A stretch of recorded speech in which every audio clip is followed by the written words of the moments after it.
I put together a whole ton of homemade Christmas gifts in a jar, and on today's show we're going to make 2 of them.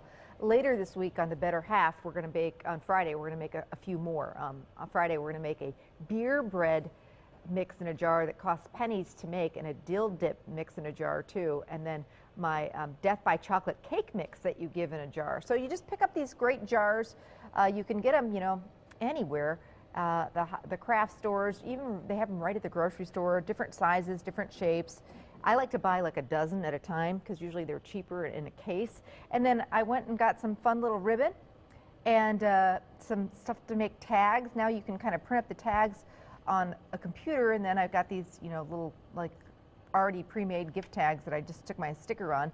Real important that you label your jars, so one, the people you're giving it to know what they're getting, who it's from, and then how to use it. So you want to put the directions on the jar of how to use it. So we're making 2 different homemade mixes today. One of them later in the show is a homemade hot cocoa mix, which is perfect to give this time of year. It's just really nice to have on hand in your pantry when it's cold out in the winter. It's a great kid gift. You can give it in a mug with, a nice holiday mug with a ribbon. It just makes a nice gift for everyone. But I thought we'd start the show with one of my favorite gifts in a jar, and that is a chai latte mix.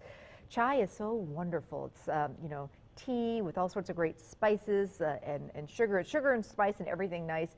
And when you go out for a chai tea, it costs like, $5, $4 or $5 a glass. So, I know it's fun to go out to coffee houses. I love doing that. That's one of my things.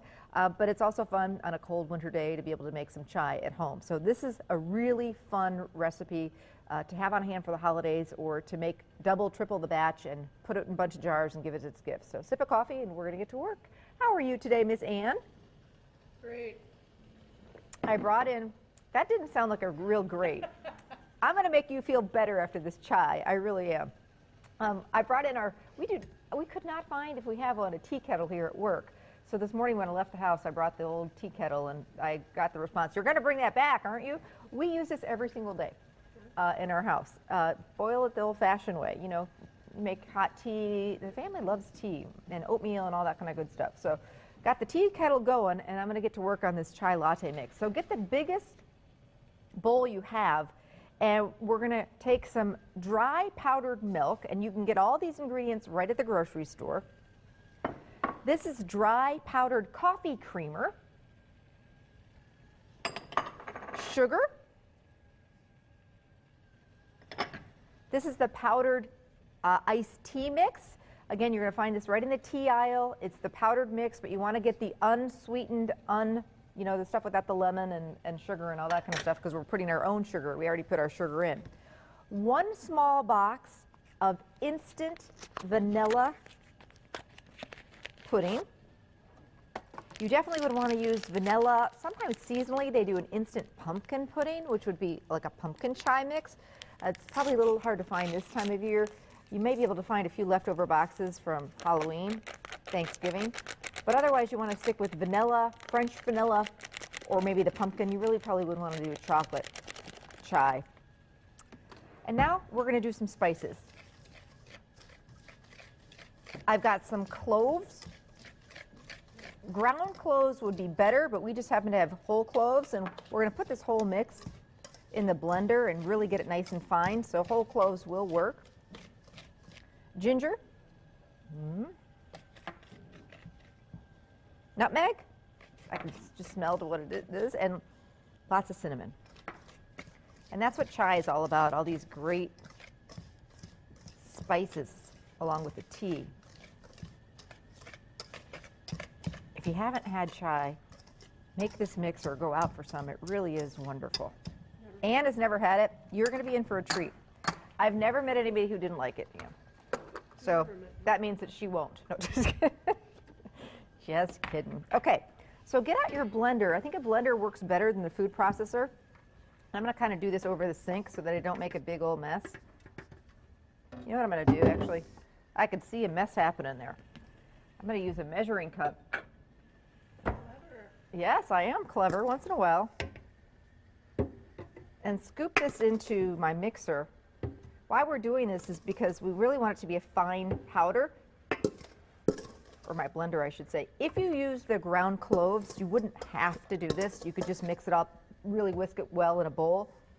But because we use the whole cloves, and it also is going to dissolve. If you do this in a blender, instead of just whisking all the ingredients together, it's going to dissolve really nicely when you pour hot water, and you're not going to have any, it's just going to be a real fine powder, which is how chai is. You won't have any of the, kind of the grit from the sugar in that. So we're just going to really puree it. And this is going to take a few minutes. So talk amongst yourselves.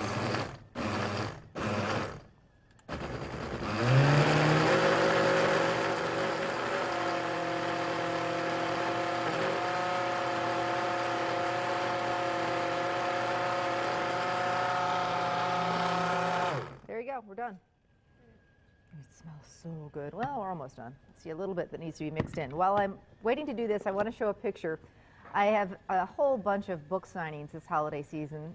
Both my first book is now out in a new edition in full color, so that just came out, and then my cookbook that I released last year. So I've got lots of different book signings. I'm going to be at both a couple of festival foods this weekend on Sunday, and I'm going to be at Cook's Corner on Saturday. I'm going to be at the Pig in Wapaka on Saturday. A bunch of different book signings, but these two little lovely ladies are big fans of the show, and they're so cute, and they came to see me at the Fond du Lac Festival Foods on Sunday.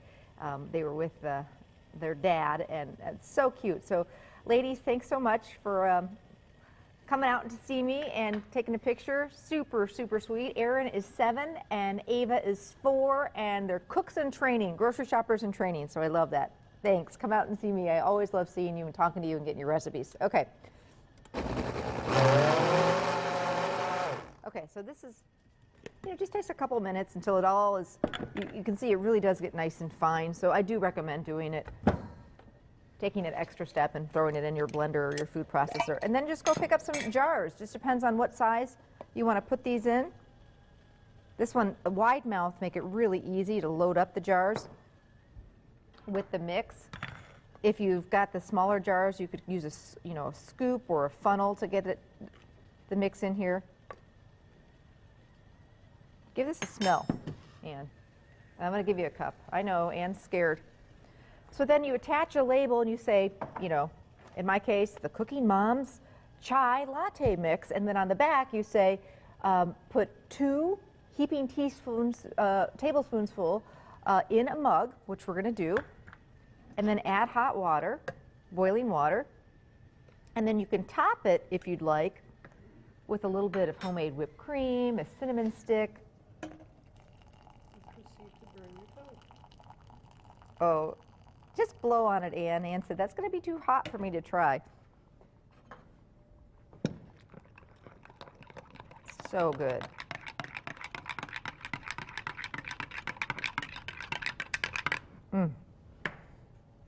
Super good. I'll let you try it. I'll let you blow on it. We'll let you taste it after the break, Ann.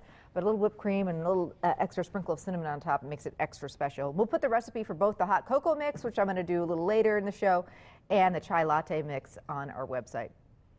Coming up, some more sugar and spice and everything nice. We're going to talk about the hot toys this holiday season and some more fun ideas too and recipes. So stay with us. We'll be back.